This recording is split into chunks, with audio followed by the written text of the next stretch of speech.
ਸਤਿਕਾਰਯੋਗ ਅਧਿਆਪਕ ਸਾਥੀਓ ਤੇ 9ਵੀਂ ਜਮਾਤ ਦੇ ਵਿਦਿਆਰਥੀਓ, ਆਪ ਸਭ ਨੂੰ ਪਿਆਰ ਭਰੀ ਸਤਿ ਸ਼੍ਰੀ ਅਕਾਲ। ਮੈਂ ਪ੍ਰਵੀਨ ਕੌਰ ਟਿਵਾਣਾ, ਪੰਜਾਬੀ ਮਿਸਟਰਸ, ਸਰਕਾਰੀ senior secondary school Jai Singh ਵਾਲਾ, ਜ਼ਿਲ੍ਹਾ ਬਠਿੰਡਾ। ਅੱਜ ਮੈਂ ਤੁਹਾਡੇ ਸਾਹਮਣੇ 9ਵੀਂ ਜਮਾਤ ਦੀ ਪੰਜਾਬੀ ਵਿਸ਼ੇ ਦੀ ਪੁਸਤਕ ਸਾਹਿਤਮਾਲਾ ਵਿੱਚੋਂ ਦਰਜ ਭਾਈ ਵੀਰ ਸਿੰਘ ਜੀ ਦੀ ਲਿਖੀ ਹੋਈ ਕਵਿਤਾ ਸਮਾਂ ਲੈ ਕੇ ਹਾਜ਼ਰ ਹਾਂ। ਵਿਦਿਆਰਥੀਓ, 9ਵੀਂ ਜਮਾਤ ਦੀ ਪੁਸਤਕ ਸਾਹਿਤਮਾਲਾ ਦੇ 2 ਭਾਗ ਹਨ, ਕਵਿਤਾ ਭਾਗ ਅਤੇ ਵਾਰਤਕ ਭਾਗ। ਅੱਜ ਆਪਾਂ ਕਵਿਤਾ ਭਾਗ ਦੀ ਗੱਲ ਕਰਾਂਗੇ। ਸਾਹਿਤ ਦੇ 2 ਮੁੱਖ ਭੇਦ ਹਨ, ਕਵਿਤਾ ਅਤੇ ਵਾਰਤਕ। ਕਵਿਤਾ ਵਿੱਚ ਭਾਵ ਪ੍ਰਧਾਨ ਹੁੰਦੇ ਹਨ, ਦਲੀਲ ਨਹੀਂ। ਕਵਿਤਾ ਦਾ ਇੱਕ ਆਪਣਾ ਸੰਸਾਰ ਹੁੰਦਾ ਹੈ। ਕਵਿਤਾ ਵਿੱਚ ਵਰਤੀ ਜਾਂਦੀ ਬੋਲੀ ਤੱਥਾਂ ਦੀ ਬਜਾਏ ਭਾਵਾਂ ਵੱਲ ਸੰਕੇਤ ਕਰਦੀ ਹੈ। ਇਸ ਦੇ ਸ਼ਬਦਾਂ ਦੇ ਅਰਥ ਆਮ ਅਰਥਾਂ ਨਾਲੋਂ ਵੱਧ, ਘੱਟ ਜਾਂ ਕਈ ਵਾਰ ਹੋਰ ਹੁੰਦੇ ਹਨ। ਇਸ ਦਾ ਮਤਲਬ ਇਹ ਨਹੀਂ ਕਿ ਅਸੀਂ ਕਵਿਤਾ ਵਿੱਚ ਸ਼ਬਦਾਂ ਦੇ ਗਲਤ ਅਰਥ ਪੈਦਾ ਕਰਦੇ ਹਾਂ ਜਾਂ ਸਮਝਦੇ ਹਾਂ, ਸਗੋਂ ਇਹ ਹੈ ਕਿ ਭਾਵਾਂ ਨੂੰ ਪ੍ਰਗਟ ਕਰਨ ਲਈ ਸ਼ਬਦਾਂ ਦੇ ਸਧਾਰਨ ਅਰਥਾਂ ਵਿੱਚ ਵਾਧ, ਘਾਟ ਜਾਂ ਤਬਦੀਲੀ ਕਰਨੀ ਪੈਂਦੀ ਹੈ। ਕਵਿਤਾ ਵਿੱਚ ਸ਼ਬਦਾਂ ਦੀ ਵਰਤੋਂ ਇਸ ਢੰਗ ਨਾਲ ਕੀਤੀ ਜਾਂਦੀ ਹੈ ਕਿ ਕਵਿਤਾ ਪੜ੍ਹਦਿਆਂ, ਸੁਣਦਿਆਂ ਸਾਨੂੰ ਜਾਂ ਪਾਠਕ ਜੋ ਕਵਿਤਾ ਪੜ੍ਹ ਰਿਹਾ ਹੈ, ਸੁਣ ਰਿਹਾ ਹੈ, ਉਹ ਆਨੰਦ ਪ੍ਰਾਪਤ ਕਰਦਾ ਹੈ। ਕਵਿਤਾ 2 ਤਰ੍ਹਾਂ ਦੀ ਹੁੰਦੀ ਹੈ, ਛੰਦ-ਬੱਧ ਕਵਿਤਾ ਅਤੇ ਛੰਦ ਮੁਕਤ ਕਵਿਤਾ। ਜ਼ਿਆਦਾਤਰ ਕਵਿਤਾ ਛੰਦ-ਬੱਧ ਹੀ ਹੁੰਦੀ ਹੈ, ਲਿਖੀ ਗਈ ਹੈ। ਛੰਦ-ਬੱਧ ਭਾਵ ਤੋਲ ਅਤੇ ਤੁਕਾਂਤ ਰਾਹੀਂ ਕਵਿਤਾ ਵਿੱਚ ਸੰਗੀਤ ਪੈਦਾ ਕੀਤਾ ਜਾਂਦਾ ਹੈ। ਕਵਿਤਾ ਨੂੰ ਉਚਾਰਦਿਆਂ ਉਸ ਵਿਚਲੇ ਸੰਗੀਤ ਦਾ ਆਪਣੇ ਆਪ ਪਤਾ ਲੱਗ ਜਾਂਦਾ ਹੈ। ਜਦੋਂ ਅਸੀਂ ਕਿਸੇ ਕਵਿਤਾ ਨੂੰ ਪੜ੍ਹਦੇ ਹਾਂ, ਉਹਦਾ ਉਚਾਰਨ ਕਰਦੇ ਹਾਂ ਅਤੇ ਸਾਨੂੰ ਉਹਦੇ ਵਿੱਚ ਜਿਹੜਾ ਸੰਗੀਤ, ਇੱਕ ਲੈਅ ਪੈਦਾ ਹੁੰਦੀ ਹੈ, ਉਹਦਾ ਸਾਨੂੰ ਅਨੁਭਵ ਹੁੰਦਾ ਹੈ ਉਸ ਦਾ ਉਚਾਰਨ ਕਰਦਿਆਂ ਹੋਇਆਂ। ਅਤੇ ਕਵਿਤਾ 20ਵੀਂ ਸਦੀ ਦੇ ਸ਼ੁਰੂ ਵਿੱਚ ਜਿਹੜੀ ਕਵਿਤਾ ਲਿਖੀ ਗਈ, ਉਸ ਨੂੰ ਆਧੁਨਿਕ ਕਵਿਤਾ ਦੇ ਆਰੰਭ ਦੀ ਕਵਿਤਾ ਕਿਹਾ ਜਾਂਦਾ ਹੈ। ਇਸ ਸਮੇਂ ਵਿਸ਼ੇ ਅਤੇ ਰੂਪ ਦੋਵਾਂ ਪੱਖਾਂ ਤੋਂ ਕਵਿਤਾ ਵਿੱਚ ਬਦਲਾਅ ਆਇਆ। ਪਹਿਲਾਂ ਲੰਮੀ ਕਵਿਤਾ ਜਿਵੇਂ ਕਿੱਸੇ, ਜੰਗਨਾਮੇ, ਵਾਰਾਂ ਲਿਖਣ ਦਾ ਰੁਝਾਨ ਸੀ, ਪਰ 20ਵੀਂ ਸਦੀ ਦੇ ਸ਼ੁਰੂ ਦੇ ਵਿੱਚ ਇਹ ਰੁਝਾਨ ਕਿੱਸੇ, ਵਾਰਾਂ ਜਾਂ ਜੰਗਨਾਮੇ ਲਿਖਣ ਦਾ ਘਟ ਗਿਆ।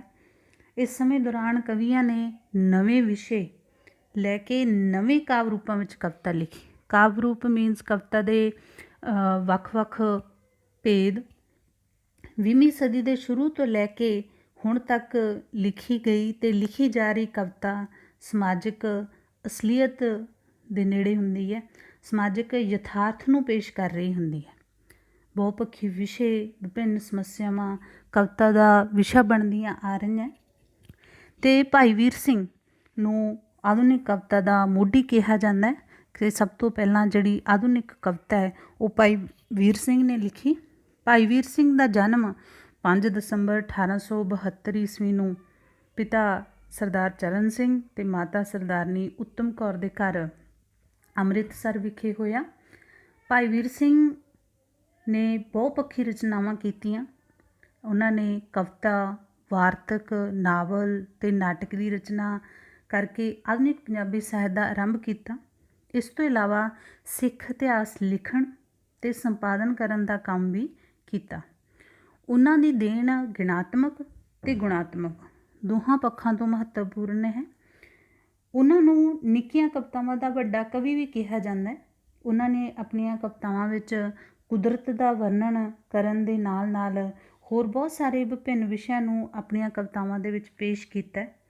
ਉਹਨਾਂ ਦੀਆਂ ਪ੍ਰਸਿੱਧ ਰਚਨਾਵਾਂ ਜਿਵੇਂ ਰਾਣਾ ਸੂਰਤ ਸਿੰਘ, ਲਹਿਰਾਂ ਦੇ ਹਾਰ, ਬਿਜਲੀਆਂ ਦੇ ਹਾਰ, ਮਟਕ ਹੁਲਾਰੇ, ਮੇਰੇ ਸਾਈਆਂ ਜੀਓ, ਕੰਬਦੀ ਕਲਾਈ, ਪ੍ਰੀਤ ਵੀਣਾ, ਕੰਤ ਮਹੇਲੀ, ਵਿਜੇ ਸਿੰਘ, ਸੁੰਦਰੀ, ਸਤਵੰਤ ਕੌਰ, ਸੁਭਾਗ ਜੀ ਦਾ ਸੁਧਾਰ, ਹੱਥੀਂ ਬਾਬਾ ਨੌਧ ਸਿੰਘ, ਰਾਜਾ ਲਖਦਾਤਾ ਸਿੰਘ, ਗੁਰੂ ਨਾਨਕ ਚਮਤਕਾਰ, ਸ਼੍ਰੀ ਕਲਗੀਧਰ ਚਮਤਕਾਰ, ਅਸ਼ਟਗੁਰੂ ਚਮਤਕਾਰ, ਇਹ ਉਹਨਾਂ ਦੀਆਂ ਪ੍ਰਸਿੱਧ ਰਚਨਾਵਾਂ ਜਿਹੜੀਆਂ ਉਹਨਾਂ ਨੇ ਰਚੀਆਂ।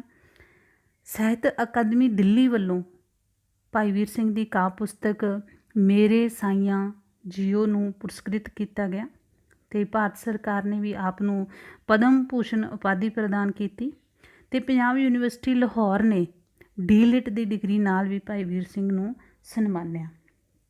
ਭਾਈ ਵੀਰ ਸਿੰਘ ਜਿਨ੍ਹਾਂ ਨੂੰ ਕਿ ਰੁਤਬਾ ਮਿਲਿਆ ਕਿ ਨਿੱਕੀਆਂ ਕਵਿਤਾਵਾਂ ਦਾ ਵੱਡਾ ਕਵੀ, ਉਹਨਾਂ ਨੇ ਨਿੱਕੀਆਂ ਕਵਿਤਾਵਾਂ ਵਿੱਚ ਬੜੇ ਵਡਮੁੱਲੇ ਵਿਸ਼ਿਆਂ ਨੂੰ ਪੇਸ਼ ਕੀਤਾ ਅਤੇ ਅੱਜ ਆਪਾਂ ਉਹਨਾਂ ਦੀ ਕਵਿਤਾ ਜੋ ਸਾਹਿਤਮਾਲਾ 9ਵੀਂ ਪੁਸਤਕ ਵਿੱਚ ਦਰਜ ਹੈ ਬਾਰੇ ਪੜ੍ਹਾਂਗੇ। ਕਵਿਤਾ ਹੈ ਸਮਾਂ। ਸਭ ਤੋਂ ਪਹਿਲਾਂ ਵਿਦਿਆਰਥੀਓ ਆਪਾਂ ਇਹ ਕਵਿਤਾ ਜਿਹੜੀ ਹੈ ਉਹ ਪੜ੍ਹਦੇ ਹਾਂ। ਸਭ ਤੋਂ ਪਹਿਲਾਂ ਹੈ ਸਮਾਂ ਕਵਿਤਾ। ਰਹੀ ਵਾਸਤੇ ਘੱਤ ਸਮੇਂ ਨੇ ਇੱਕ ਨਾ ਮੰਨੀ, ਰਹੀ ਵਾਸਤੇ ਘੱਤ ਸਮੇਂ ਨੇ ਇੱਕ ਨਾ ਮੰਨੀ, ਫੜ ਫੜ ਰਹੀ ਤਰੀਕ ਸਮੇਂ ਖਿਸਕਾਈ ਕੰਨੀ। ਕਿਵੇਂ ਨਾ ਸਕੀ ਰੋਕ, ਕਿਵੇਂ ਨਾ ਸਕੀ ਰੋਕ, ਅਟਕ ਜੋ ਪਾਈ ਪੰਨੀ, ਤ੍ਰਿਖੇ ਆਪਣੇ ਵੇਗ ਗਿਆ ਟੱਪ ਬੰਨੇ ਬੰਨੀ। ਹੋ ਅਜੇ ਸੰਭਾਲ ਇਸ ਸਮੇਂ ਨੂੰ, ਅਜੇ ਸੰਭਾਲ ਇਸ ਸਮੇਂ ਨੂੰ, ਕਰ ਸਫਲ ਉਡੰਦਾ ਜਾਮਦਾ, ਇਹ ਠਹਿਰਨ ਜਾਚ ਨਾ ਜਾਣਦਾ, ਇਹ ਠਹਿਰਨ ਜਾਚ ਨਾ ਜਾਣਦਾ, ਲੰਘ ਗਿਆ ਨਾ ਮੁੜ ਕੇ ਆਮਦਾ, ਲੰਘ ਗਿਆ ਨਾ ਮੁੜ ਕੇ ਆਮਦਾ। ਵਿਦਿਆਰਥੀਓ ਇਹ ਸੀ ਕਵਿਤਾ ਸਮਾਂ। ਇਸ ਵਿੱਚ ਪਹਿਲੀਆਂ ਸਤਰਾਂ ਆਪਾਂ ਇਹਨਾਂ ਦੇ ਭਾਵਾਰਥ ਕਰਾਂਗੇ। ਰਹੀ ਵਾਸਤੇ ਘੱਤ ਸਮੇਂ ਨੇ ਇੱਕ ਨਾ ਮੰਨੀ। ਵਾਸਤੇ ਘੱਤ ਹੁੰਦਾ ਹੈ ਤਰਲੇ ਮਿੰਨਤਾਂ ਕਰਨੀਆਂ। ਰਹੀ ਵਾਸਤੇ ਘੱਤ ਸਮੇਂ ਨੇ ਇੱਕ ਨਾ ਮੰਨੀ। ਇਹਨਾਂ ਸਤਰਾਂ ਵਿੱਚ ਕਵੀ ਕਹਿ ਰਿਹਾ ਹੈ ਕਿ ਉਸਨੇ ਸਮੇਂ ਦੇ ਅੱਗੇ ਤਰਲੇ ਪਾਏ, ਮਿੰਨਤਾਂ ਕੀਤੀਆਂ, ਪਰ ਸਮੇਂ ਨੇ ਉਸਦੀ ਇੱਕ ਨਾ ਸੁਣੀ, ਇੱਕ ਤਰਲਾ ਜਾਂ ਇੱਕ ਮਿੰਨਤ ਵੀ ਨਾ ਮੰਨੀ, ਨਾ ਸੁਣੀ। ਫੜ ਫੜ ਰਹੀ ਤਰੀਕ ਸਮੇਂ ਖਿਸਕਾਈ ਕੰਨੀ। ਤਰੀਕ ਹੁੰਦਾ ਬੱਚੋ ਖਿੱਚ, ਕਹਿੰਦਾ ਮੈਂ ਖਿੱਚ ਕੇ ਰੱਖਣ ਦੀ, ਰੋਕਣ ਦੀ ਸਮੇਂ ਨੂੰ ਕੋਸ਼ਿਸ਼ ਕੀਤੀ, ਪਰ ਸਮੇਂ ਖਿਸਕਾਈ ਕੰਨੀ, ਪਰ ਉਹਨੇ ਭਾਵ ਸਮਾਂ ਜਿਹੜਾ ਉਹ ਨਾ ਰੁਕਿਆ, ਚਲਾ ਗਿਆ। ਅਗਲੀਆਂ ਸਤਰਾਂ ਕਿਵੇਂ ਨਾ ਸਕੀ ਰੋਕ, ਅਟਕ ਜੋ ਪਾਈ ਪੰਨੀ। ਇਹਨਾਂ ਦੇ ਵਿੱਚ ਕਵੀ ਕਹਿੰਦਾ ਕਿ ਉਸਨੇ ਸਮੇਂ ਨੂੰ ਰੋਕਣ ਦੀ ਕੋਸ਼ਿਸ਼ ਕੀਤੀ, ਕਿਵੇਂ ਕਿਸੇ ਵੀ ਤਰੀਕੇ ਦੇ ਨਾਲ ਉਸ ਸਮੇਂ ਨੂੰ ਨਾ ਰੋਕ ਸਕੀ। ਅਟਕ ਜੋ ਪਾਈ ਪੰਨੀ, ਅਟਕ ਹੁੰਦਾ ਅੜਚਨ, ਮੁਸ਼ਕਿਲ ਸਮੇਂ ਦੇ ਅੱਗੇ ਖੜੀ ਕੀਤੀ, ਪਰ ਉਹ ਵੀ ਸਮੇਂ ਨੂੰ ਰੋਕ ਨਾ ਸਕੀ। ਉਹਨੇ ਉਹ ਮੁਸ਼ਕਿਲ, ਉਹ ਅਟਕ ਜਿਹੜੀ ਸੀ ਉਹ ਵੀ ਭੰਨ ਦਿੱਤੀ, ਖਤਮ ਕਰ ਦਿੱਤੀ। ਤ੍ਰਿਖੇ ਆਪਣੇ ਵੇਗ ਗਿਆ ਟੱਪ ਬੰਨੇ ਬੰਨੇ। ਵੇਗ ਹੁੰਦਾ ਤੇਜ਼ ਚਾਲ, ਪ੍ਰਵਾਹ ਜਾਂ ਵਹਾਅ ਆਪਾਂ ਕਹਿ ਸਕਦੇ ਹਾਂ। ਤ੍ਰਿਖੇ ਆਪਣੇ ਵੇਗ ਗਿਆ ਟੱਪ ਬੰਨੇ ਬੰਨੇ। ਇਹਨਾਂ ਦੇ ਵਿੱਚ ਕਵੀ ਕਹਿੰਦਾ ਕਿ ਸਮਾਂ ਆਪਣੀ ਤੇਜ਼ ਚਾਲ ਨਾਲ ਸਾਰੀਆਂ ਮੁਸ਼ਕਿਲਾਂ ਅੜਚਨਾਂ ਨੂੰ ਟੱਪ ਗਿਆ, ਭਾਵ ਲੰਘ ਗਿਆ। ਕੋਈ ਵੀ ਉਹਨੇ ਮੁਸ਼ਕਿਲ ਜਿਹੜੀ ਖੜੀ ਕੀਤੀ, ਅੜਚਨ ਪਾਈ, ਸਭ ਉਹ ਬੰਨੇ ਬੰਨੀ, ਸਭ ਲੰਘ ਗਿਆ, ਚਲਾ ਗਿਆ। ਇਸ ਤੋਂ ਅਗਲੀਆਂ ਸਤਰਾਂ ਹੋ ਅਜੇ ਸੰਭਾਲ ਇਸ ਸਮੇਂ ਨੂੰ, ਕਰ ਸਫਲ ਉਡੰਦਾ ਜਾਮਦਾ, ਇਹ ਠਹਿਰਨ ਜਾਚ ਨਾ ਜਾਣਦਾ, ਲੰਘ ਗਿਆ ਨਾ ਮੁੜ ਕੇ ਆਮਦਾ। ਇਹਨਾਂ ਸਤਰਾਂ ਦੇ ਵਿੱਚ ਕਵੀ ਮਨੁੱਖ ਨੂੰ ਸਮੇਂ ਦੀ ਸੰਭਾਲ ਕਰਨ ਬਾਰੇ ਕਹਿ ਰਿਹਾ ਕਿ ਇਸ ਸਮੇਂ ਨੂੰ ਸੰਭਾਲ ਲੈ, ਇਹ ਉੱਡਦਾ ਜਾ ਰਿਹਾ, ਉਡੰਦਾ ਜਾਪਦਾ, ਲੰਘ ਰਿਹਾ, ਲੰਘਦਾ ਜਾ ਰਿਹਾ। ਇਹਨੂੰ ਚੰਗੇ ਕੰਮਾਂ ਦੇ ਵਿੱਚ ਲਾ ਕੇ ਸਫਲ ਕਰ ਲੈ, ਕਿਉਂਕਿ ਜਿਹੜਾ ਸਮਾਂ ਉਹ ਠਹਿਰਨ ਦੀ ਜਾਚ, ਭਾਵ ਰੁਕਣਾ ਸਮੇਂ ਨੂੰ ਆਉਂਦਾ ਨਹੀਂ। ਅਤੇ ਇੱਕ ਵਾਰ ਲੰਘ ਗਿਆ ਨਾ ਮੁੜ ਕੇ ਆਉਂਦਾ, ਅਤੇ ਇੱਕ ਵਾਰ ਜੋ ਸਮਾਂ ਲੰਘ ਜਾਂਦਾ ਹੈ ਉਹ ਕਦੇ ਵੀ ਮੁੜ ਕੇ ਵਾਪਸ ਨਹੀਂ ਆਉਂਦਾ। ਇਹ ਸੀ ਵਿਦਿਆਰਥੀਓ ਕਵਿਤਾ ਸਮਾਂ ਦੇ ਸਰਲ ਅਰਥ। ਅਤੇ ਹੁਣ ਆਪਾਂ ਗੱਲ ਕਰਦੇ ਹਾਂ ਅਭਿਆਸ ਦੇ ਵਿੱਚ ਜੋ ਪ੍ਰਸ਼ਨ ਪੁੱਛੇ ਗਏ ਹੈ। ਪਹਿਲਾ ਪ੍ਰਸ਼ਨ ਹੈ ਸਮਾਂ ਕਵਿਤਾ ਤੋਂ ਸਾਨੂੰ ਕੀ ਸਿੱਖਿਆ ਮਿਲਦੀ ਹੈ। ਤਾਂ ਇਸ ਦੇ ਵਿੱਚ ਅਸੀਂ ਜੋ ਤੁਸੀਂ ਲਿਖਣਾ ਹੈ, ਕਰਨਾ ਹੈ ਕਿ ਸਮਾਂ ਕਵਿਤਾ ਤੋਂ ਸਾਨੂੰ ਸਿੱਖਿਆ ਮਿਲਦੀ ਹੈ ਕਿ ਸਾਨੂੰ ਸਮੇਂ ਨੂੰ ਅਜਾਈਂ ਨਹੀਂ ਗਵਾਉਣਾ ਚਾਹੀਦਾ। ਸਾਨੂੰ ਚਾਹੀਦਾ ਕਿ ਸਮੇਂ ਦੀ ਸੰਭਾਲ ਕਰਦੇ ਹੋਏ ਚੰਗੇ ਕੰਮਾਂ ਦੇ ਵਿੱਚ ਅਸੀਂ ਸਮੇਂ ਨੂੰ ਲਾਈਏ। ਇਹੀ ਸਿੱਖਿਆ ਸਾਨੂੰ ਇਸ ਸਮਾਂ ਕਵਿਤਾ ਤੋਂ ਮਿਲਦੀ ਹੈ। ਅਗਲਾ ਪ੍ਰਸ਼ਨ ਹੈ, ਸਮਾਂ ਕਵਿਤਾ ਵਿੱਚ ਸਮੇਂ ਦੀ ਸੰਭਾਲ ਸੰਬੰਧੀ ਕਵੀ ਕੀ ਸੁਨੇਹਾ ਦਿੰਦਾ ਹੈ? ਸਮੇਂ ਦੀ ਸੰਭਾਲ ਸੰਬੰਧੀ ਕਵੀ ਸੁਨੇਹਾ ਦਿੰਦਾ ਹੈ ਕਿ ਸਮਾਂ ਲੰਘਦਾ ਜਾ ਰਿਹਾ ਹੈ, ਸਾਨੂੰ ਸਮੇਂ ਦੀ ਸੰਭਾਲ ਕਰਨੀ ਚਾਹੀਦੀ ਹੈ। ਸੰਭਾਲ ਕਰਦੇ ਹੋਏ ਸਾਨੂੰ ਸਮਾਂ ਜਿਹੜਾ ਉਹ ਸਫਲ ਕਰਨ ਦੇ ਲਈ ਚੰਗੇ ਕੰਮਾਂ ਦੇ ਵਿੱਚ ਲਾਉਣਾ ਚਾਹੀਦਾ ਹੈ। ਇਸ ਤੋਂ ਅੱਗੇ ਜਿਹੜਾ ਅਭਿਆਸ ਦੇ ਵਿੱਚ ਪ੍ਰਸ਼ਨ ਹੈ ਕਿ ਕਾਵਿ ਟੋਟੇ ਦੀ ਪ੍ਰਸੰਗ ਸਹਿਤ ਵਿਆਖਿਆ। ਪ੍ਰਸੰਗ ਸਹਿਤ ਵਿਆਖਿਆ ਲਈ ਸਤਰਾਂ ਦਿੱਤੀਆਂ ਹੋਈਆਂ, ਕਾਵਿ ਟੋਟਾ ਦਿੱਤਾ ਹੋਇਆ।